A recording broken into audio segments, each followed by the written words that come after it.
तो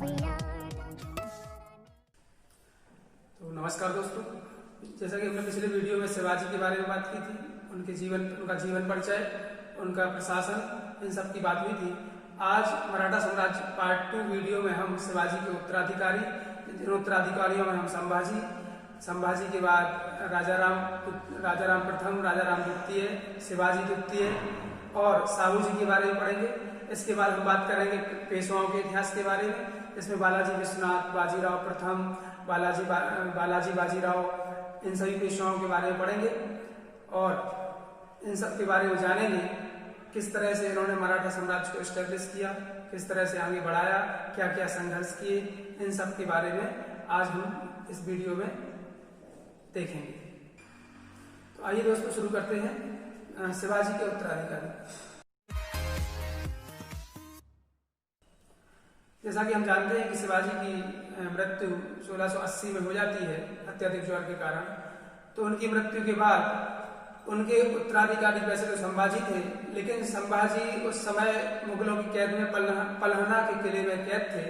इस कारण से वो राजा नहीं बन पाए और उत्तराधिकार के नियमों का उल्लंघन करके संभाजी की जगह राजाराम को राजा बनाया गया और 21 अप्रैल 1680 को राजाराम नए छत्रपति बने। इसके कारण मराठा साम्राज्य में विघटन की स्थिति पैदा हो गई और राज्य में उत्तराधिकार का युद्ध शुरू हो गया।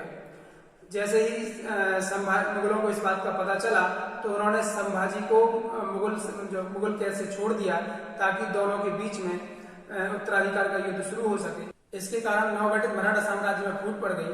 तो अब संभाजी का जन्म, संभाजी का जो राज्य का समय है वो 1689 ईस्वी है।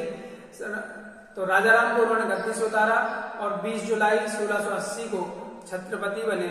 संभाजी का जन्म 1657 ईस्वी में हुआ था। इनके माता का नाम साईबाई निम्बालकर था, पिता छत्रपति शिवाजी थे। इनकी पत्नी का नाम येशुबाई था और इनके पुत्र का नाम साहू था। संभाजी के समय बहुत सारे षड्यंत्र हो गए थे उत्तराधिकार के और मराठा सरदार दो भागों में बट गए थे। तो संभाजी किसी पर पूरी तरह से विश्वास न कर पाए। अतः इस कारण से उन्होंने एक उत्तर भारतीय ब्राह्मण कवि कलश को अपना सलाहकार नियुक्त किया और उसे प्रशासन की सारी जिम्मेदारी सौंप दी और कवि कलश के मार्गदर्शन में राज्य करने लगे। संभाजी ने बाद में 1681 में औरंगजेब के विद्रोही पुत्र अकबर को संरक्षण दिया, जिससे औरंगजेब नाराज हो गया और 11 मार्च 1689 को संगमेश्वर में छुपे हुए संभाजी और कवि कलश को पकड़कर उनकी हत्या कर दी। इसके बाद संभाजी की हत्या के बाद राजाराम पुनः नए छत्रपति बने और राजाराम 1689 में नए छत्रपति बने। इनका कार्यकाल 1700 ईस्वी तक है। फरवरी 1689 में राजाराम नए छत्रपति बने और रायगढ़ के किले में उन्होंने राज्याभिषेक कराया, लेकिन मुगलों के आक्रमण के भय से वो वहां से भाग गए और जाकर जिंजी में शरण ली और जिंजी को अपनी नई राजधानी बनवाया। लेकिन 1691 में जुल्फिकार खान, जो कि मुगल सेनापति था, वो पीछा करता हुआ इनके पीछे जिंजी तक आ गया और जिंजी के किले को घेर लिया और लगभग 8 सालों तक उसने किले को घेरे रखा। और इस वजह से जब इन्हें मौका मिला 1698 ईस्वी में तो ये जिंजी से भाग गए और जिंजी से भागकर ये सतारा पहुंचे और सतारा को इन्होंने अपनी नई राजधानी बनाया। लेकिन मुगलों ने यहाँ भी उनका पीछा नहीं छोड़ा और 1700 ईस्वी में मुगलों से युद्ध करते हुए ये राजाराम की मृत्यु हो गई और 1700 ईस्वी में राजाराम मुगलों से लड़ते हुए मारे गए और इन्होंने अपने प्रशासनिक सेवा में एक नया पद जोड़ा जिसको प्रतिनिधि कहा जाता था। प्रतिनिधि का पद पेशवा से भी बड़ा महत्वपूर्ण था। तो इस तरह से जो शिवाजी के समय अष्टप्रधान 8 मंत्रियों का समूह था, अब अष्टप्रधान की जगह इसमें 9 मंत्री आ गए और प्रतिनिधि एक नया पद भी आ गया। ये राजाराम के समय हुआ था। राजाराम के बाद इनका गद्दी पर इनका अल्पवयस्क पुत्र शिवाजी द्वितीय गद्दी पर बैठा, जो कि उम्र में मात्र 4 वर्ष का था। तो 4 वर्ष कम उम्र होने के कारण इसकी मां ताराबाई उसकी संरक्षिका बन गई और 1700 ईस्वी में ताराबाई के संरक्षण में शिवाजी II का राज्याभिषेक हुआ और शिवाजी द्वितीय नए छत्रपति बने। ताराबाई एक योग्य महिला थी, वह बहुत महत्वाकांक्षी थी, वीर और साहसी थी। ताराबाई ने मुगलों के खिलाफ अपने अभियान को तेज किया। उसने 1703 में बरार, 1706 में बड़ौदा और औरंगाबाद पर हमला किया, 1707 में औरंगाबाद पर हमला किया और मुगलों से कई किले जीत लिए, जैसे कि सेंगढ़, सतारा और ऐसे कई किले मुगलों से उसने जीत लिए। और 1707 ईस्वी में औरंगजेब की मृत्यु हो गई। औरंगजेब की मृत्यु हो जाने के कारण उसके सेनापति जुल्फिकार खान ने आजम शाह से साहू को मुक्त करने को कहा और उसने साहू को छोड़ दिया। साहू को छोड़ने का मुख्य कारण ये था ताकि इन ताराबाई की बढ़ती शक्ति को नियंत्रित किया जा सके और साहू और ताराबाई में राज्य को लेकर युद्ध शुरू हो जाए। तो यही मुगल बादशाह बहादुर शाह प्रथम की यही सोच थी और इसमें वो सफल भी हो गया। और साहू ने आते ही साथ साहू और ताराबाई के बीच संघर्ष शुरू भी हो गया। तो साहू 1707-1749 ईस्वी नए छत्रपति बने। इन्होंने ये संभाजी के पुत्र थे। इनके और ताराबाई के बीच में गृह युद्ध शुरू हुआ, जिसके अंतर्गत सबसे पहले दोनों के बीच 1707 ईस्वी में खेड़ा का युद्ध हुआ। इसे पालखेड़ा का युद्ध भी कहा जाता है, जिसमें ताराबाई पराजित हुई और साहू की जीत हुई। उसके बाद 1714 ईस्वी में भी साहू और ताराबाई के बीच संघर्ष हुआ, जिसमें ताराबाई पराजित हुई और उसे कैद कर लिया गया। 22 जनवरी 1708 को साहू ने सतारा में अपना राज्याभिषेक करवाया और उसे अपनी नई राजधानी बनाया। राज्याभिषेक के अवसर पर साहू ने एक नया पद सेनाकर्ते बनाया। सेनाकर्ते का अर्थ होता है संगठन करने वाला, और संगठन करने वाले को उसने बालाजी विश्वनाथ को पहला सेनाकर्ते नियुक्त किया। और साहू के समय से ही पेशवा का पद महत्वपूर्ण बन गया और पेशवा राज्य में सीधे दखल देने लगे और साहू ने ही पेशवाओं को राज्य की सारी जिम्मेदारी सौंप दी। साहू और राजा राम के मतलब जो वंशज थे उनके बीच लड़ाई शुरू हो गई थी राज्य को लेकर, और यह लड़ाई लगातार चलती रही। राजा राम के वंशजों में शिवाजी द्वितीय और संभाजी द्वितीय प्रमुख थे। इनके बीच शत्रुता का अंत 1731 में हुई वारणा की संधि द्वारा समाप्त हुआ। इस संधि के अनुसार आधा राज्य का आधा भाग साहू को प्राप्त हुआ और आधा भाग राजा राम के वंशजों को प्राप्त हुआ। साहू ने के शासन काल में ही पेशवाओं का उदय हुआ और मराठा राज्य गढ़ संघों में के अधीन चला गया। साहू ने बालाजी विश्वनाथ को सेनाकर्ते का पद प्रदान किया और बालाजी ही विश्वनाथ ही प्रथम पेशवा बने। साहू के बाद 1749 ईस्वी में राजा राम द्वितीय नए छत्रपति बने। ये शिवाजी II के दत्तक पुत्र थे। 1750 ईस्वी में पेशवा बालाजी बाजीराव, जो कि बाजीराव प्रथम के पुत्र थे, इनसे राजा राम द्वितीय के बीच एक संगोला की संधि हुई। इस संधि के अनुसार मराठा संगठन का वास्तविक नेता पेशवा बन गया और मराठा शक्ति पूरी तरह से पेशवा के हाथ में आ गई और छत्रपति नाम मात्र का राजा रह गया और वो सतारा के किले में केवल कैद होकर रह गया और पूरी शक्ति, पूरा शासन, प्रशासन सारा पेशवा देखने लगे और पेशवा वास्तविक मराठा संगठन के मुखिया हो गए। 1713 ईस्वी में बालाजी विश्वनाथ को साहू ने प्रथम पेशवा बनाया। बालाजी विश्वनाथ को मराठा साम्राज्य का दूसरा संस्थापक माना जाता है। ये बड़े योग्य, वीर और साहसी व्यक्ति थे। इन्होंने इनके साथ ही पेशवा का पद पंचानुगत हो गया। इनकी मृत्यु 1720 में हो गई। इन्होंने मराठा साम्राज्य को बढ़ाने के लिए बहुत से महत्वपूर्ण कार्य किए। इन्होंने मुसलमान बादशाहों के साथ कई संधियां की, जिससे मराठा साम्राज्य मजबूत हुआ और इनके कार्यों से छत्रपति साहू को बहुत शक्ति मिली और मराठा साम्राज्य बड़ा सुदृढ़ बन गया। इनकी मृत्यु 1720 में हो गई और इनका पुत्र बाजीराव प्रथम पेशवा बना। ये बाजीराव प्रथम बालाजी विश्वनाथ के पुत्र थे और ये 1720 ईस्वी में पेशवा बने। मुगल साम्राज्य के प्रति इनकी नीति बड़ी कठोर थी। इन्होंने छत्रपति साहू को उत्साहित करते हुए एक बार कहा था कि हमें इस जर्जर वृक्ष की शाखाओं पर, हमें इस जर्जर वृक्ष के तने पर प्रहार करना चाहिए, शाखाएं तो अपने आप ही गिर जाएंगी। और साहू ने इसके प्रत्युत्तर में कहा था, अवश्य ही, आप योग्य पिता की योग्य संतान हैं, आप जरूर ही मराठा साम्राज्य की पताका उत्तर से दक्षिण तक संपूर्ण भारत में फैला देंगे। पेशवा बाजीराव एक बहुत ही महान प्रशासक, बहुत महान योद्धा और कुशल नेतृत्वकर्ता थे। ये बहुत ही योग्य व्यक्ति थे। इन्होंने अपने जीवन में 42 लड़ाइयां लड़ी और एक भी लड़ाई नहीं हारे। इन्होंने बाजीराव ने हिंदू पद पातशाही के आदर्श का प्रचार किया। इनके समय में प्रमुख घटनाओं में पालखेड़ा का युद्ध भी प्रमुख है। यह युद्ध स्वतंत्र हैदराबाद के संस्थापक निजामुल मुल्क आसफ जाह और बाजीराव प्रथम के बीच हुआ था, जिसमें निजाम की हार हुई। यह युद्ध मुंगी सेवागांव की संधि के द्वारा समाप्त हुआ। इस संधि के अनुसार निजाम ने साहू को चौथ तथा सर्व देशमुख कर देना स्वीकार किया। उसने युद्ध बंदियों को रिहा कर दिया और साहू के सारे जीते हुए प्रदेश मराठों को लौटा दिए और युद्धबंदियों को रिहा कर दिया। इसके अलावा उसने ये वचन दिया कि वह साहू के विरोधियों मुख्यतः संभाजी द्वितीय को कोई सहयोग नहीं देगा। पेशवा बाजीराव दिल्ली पर आक्रमण करने वाला प्रथम पेशवा था। इसने मार्च 1737 ईस्वी में दिल्ली पर आक्रमण किया। उसके आक्रमण से घबराकर मुगल बादशाह मोहम्मद शाह दिल्ली छोड़ने के लिए तैयार हो गया।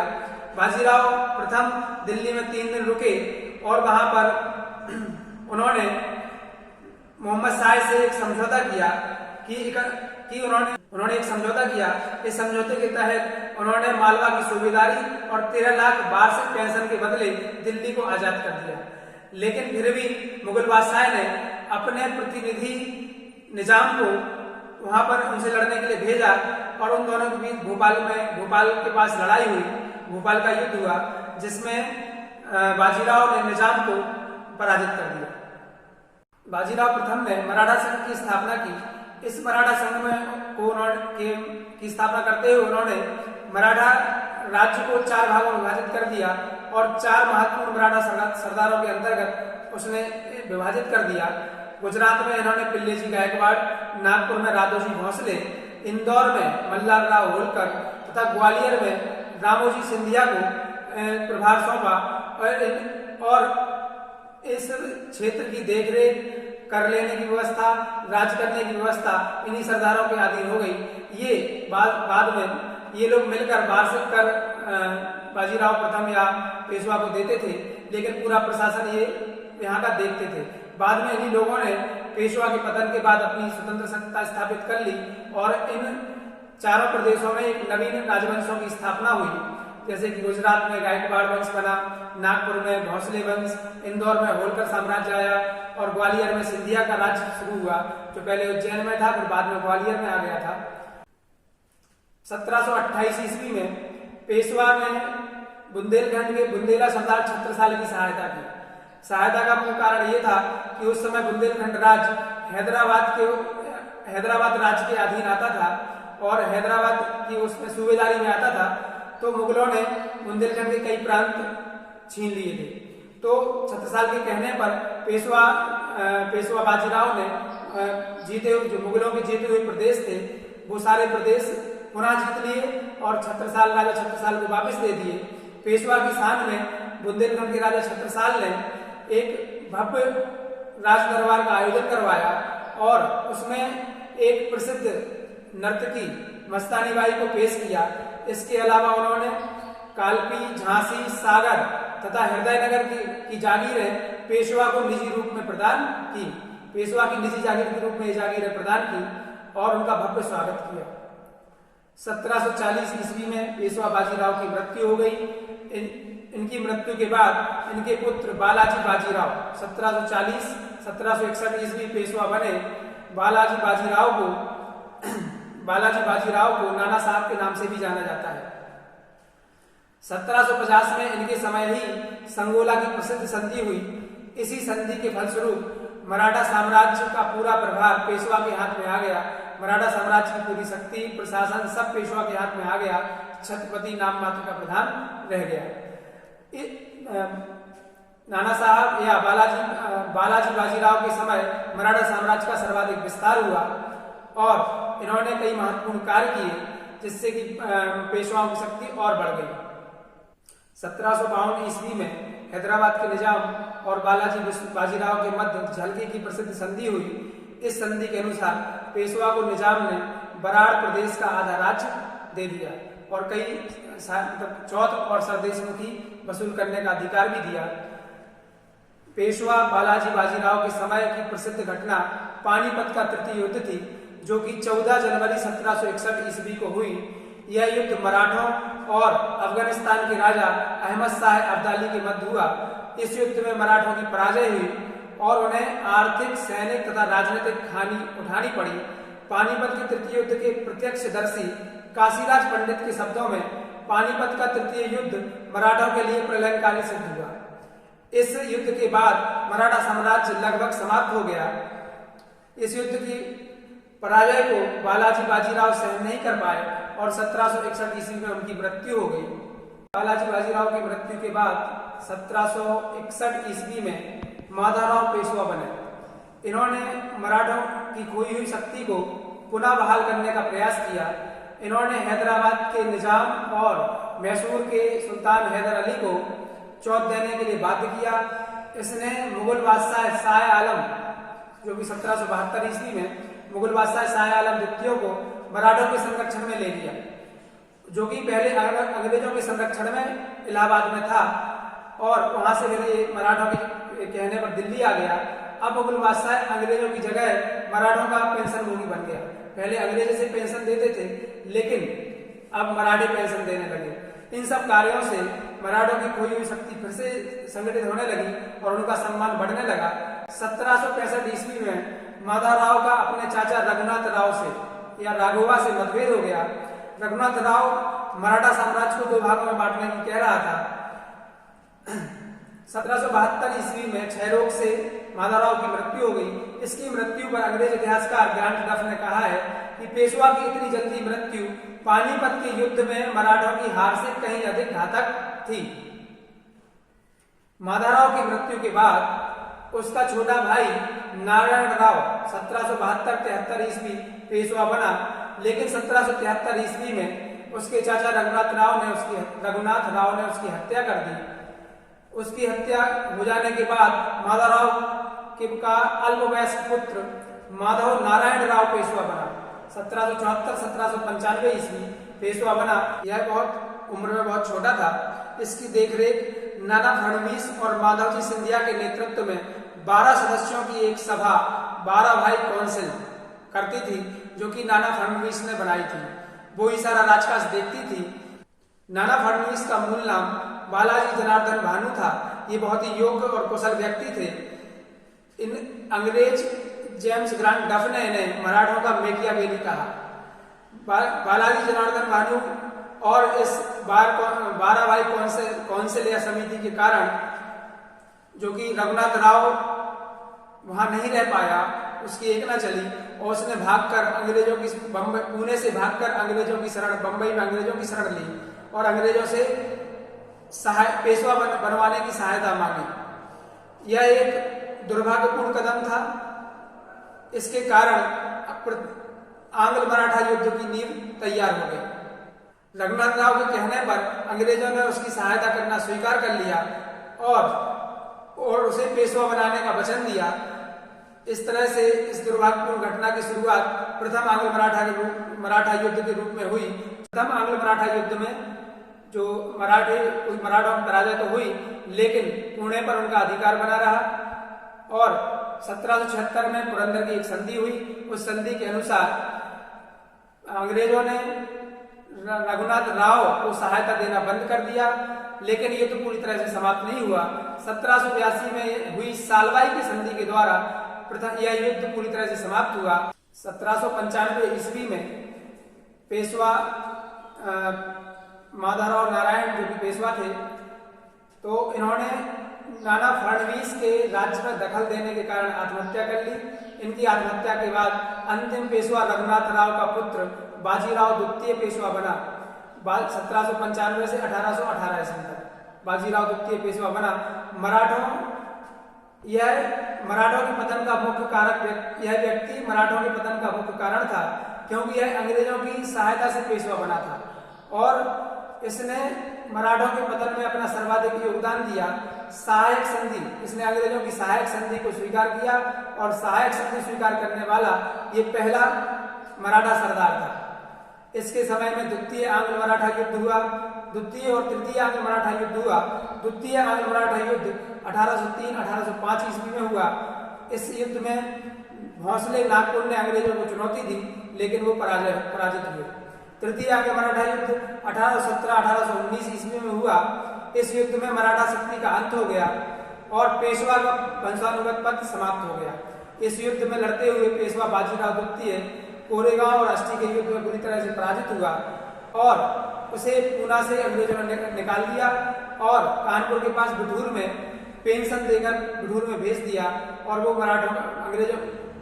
अंग्रेजों का पेंशन भोगी बन गया। 1953 में इसकी मृत्यु हो गई। इस तरह से मराठा साम्राज्य का अंत हो गया। मराठा साम्राज्य के पतन के मुख्य कारकों में अयोग्य उत्तराधिकारियों का होना और किसी छत्रपति शिवाजी के बाद कोई भी योग्य उत्तराधिकारी नहीं हुआ, अंग्रेजों की बढ़ती हुई शक्ति, इसके अलावा निजाम और हैदराबाद के निजाम हैदर अली आदि ने भी मराठों का साथ नहीं दिया और अन्य कारणों में पानीपत का युद्ध भी मुख्य कारण था, जिससे तो पतन लगभग सुनिश्चित ही हो गया था। इसके अलावा आर्थिक समस्या और षड्यंत्र, जो कि मराठा सरदारों में आपसी बैर और षड्यंत्र था, इन सब कारणों से मराठा साम्राज्य पूरी तरह से पतन की गर्त में चला गया और भारत में अंग्रेजों के साम्राज्य को एक नया मार्ग मिल गया और इस तरह से भारत में ईस्ट इंडिया कंपनी या अंग्रेजों का साम्राज्य स्थापित हुआ, क्योंकि उन्हें किसी केंद्रीय सत्ता या केंद्रीय शक्ति चुनौती देने के लिए नहीं बची थी मराठों के पतन के बाद। यदि आप इस चैनल पर नए हैं तो आप हमारे चैनल को सब्सक्राइब करें। आप हमारे इंस्टाग्राम और टेलीग्राम पेज से भी जुड़ सकते हैं।